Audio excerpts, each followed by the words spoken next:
Morning students. Today we'll start with the next chapter, chapter 7, cooperative organization. Now the word cooperative, what does it mean? It means working together for a common purpose. Okay, working together for a common purpose. Now this cooperative is a form of business organization which is controlled by a group of people for their own benefits. Okay.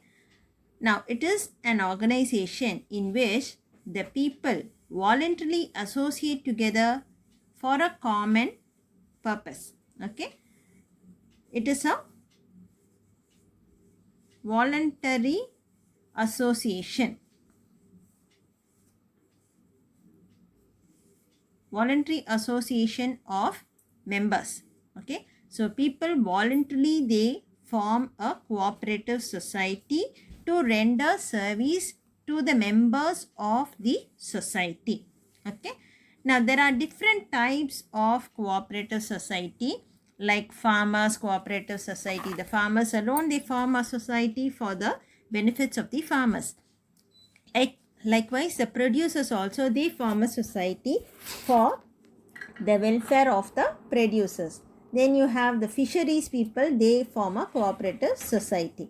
So, for the benefits of the members of the organization, cooperative organization, these cooperative societies are formed. Okay. Now,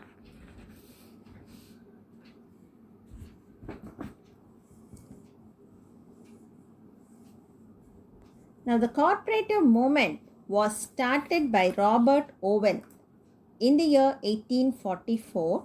He formed a consumer cooperative society in England, and at the time of formation there were only 28 workers as the members, called as Rochdale Society of Equitable Pioneers. Now this is a very important question for 2 marks. What is Rochdale Society of Equitable Pioneers, and who is the father of the cooperative movement? Okay. Now, this cooperative form of business organization began during the Industrial Revolution period. Now, we'll see the definition of cooperative society. Corporation is better farming, better business, and better living. This definition was given by Horace Plunkett. Okay, better farming, better business, and better living. Now, the examples of cooperative societies are given here. Just go through. Sometimes they may ask in 1 mark question. Okay. Now, one best example of cooperative society is consumer cooperatives. Okay, where all the consumer goods are sold and it is provided only to the members of the society. Okay. Now, this society is formed to for the betterment of the members. Okay, say for example, there is the cooperative society to provide loans to the consumer cooperative banks are there. These banks, they provide loan to the members, okay, to the account holders. So what is the main aim is, if you go, the rate of interest provided by the consumer cooperatives will be very low, whereas when you go outside, and so that the members are saved from the clutches of the money lenders who charge high rate of interest. Next, we'll see the principles of cooperations. Very important 5 mark question. First one is voluntary and open membership. Voluntary means out of their own willingness they come forward to become a member in an cooperative organization. And open membership means it is open to all the people irrespective of their gender or caste or religion. Irrespective of this discrimination, any person can become a member in a cooperative society, and similarly if they want to leave the cooperatives also, they can come out by giving a notice. Okay. Now, next one is democratic member control. So, cooperatives are democratic organization controlled by the members. Means there is a freedom to elect the members of a cooperative organization. Okay, the representatives like the directors, the trustees are elected among the members, and these representatives are accountable to all the other members. Okay, next one is members economic participation. Now all the members, they democratically control the capital of the cooperative. Okay, they set aside a part of the capital, as a common properties of the cooperative.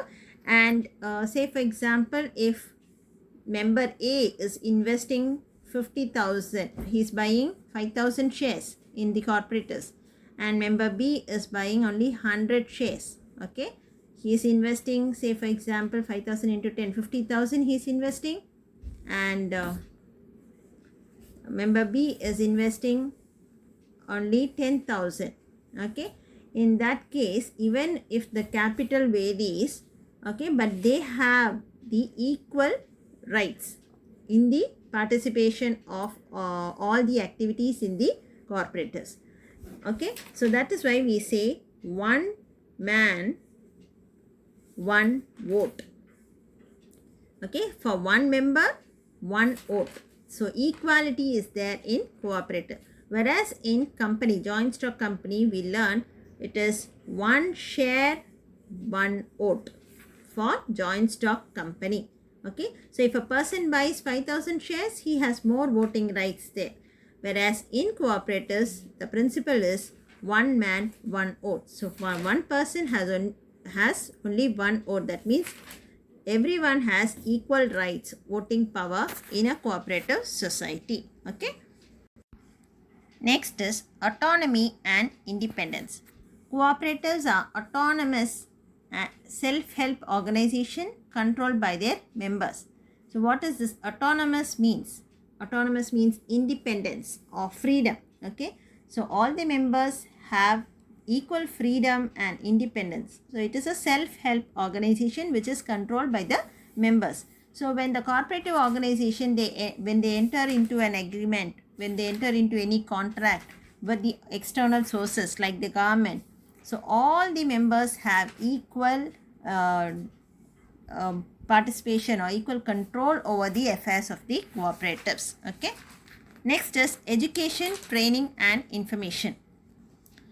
The representatives, elected representatives, the directors, the trustees, everyone is given proper education and training so that there is effectively, they can effectively manage the cooperatives and they can work for the benefits of the cooperatives. Okay. Next one is cooperation among the cooperatives. Cooperatives serves their members most effectively and strengthen the cooperative movement by working together through local, national, regional and international structure. So cooperative, they have formed this cooperative society all over, and together they work for the benefit of the members of the society. Now, concerns for community. While focusing on the members' need, cooperative work for the sustainable development of the community. So when they focus on the members, indirectly they are doing benefit, or they are helping for the development of the community as a whole through the policies and programs accepted by the members. Now there are 7 principles. When you write the answer for this, you should write what is corporation, the definition, then write the principles of corporations, all the side headings as a synopsis, and explain any 5 points. Okay.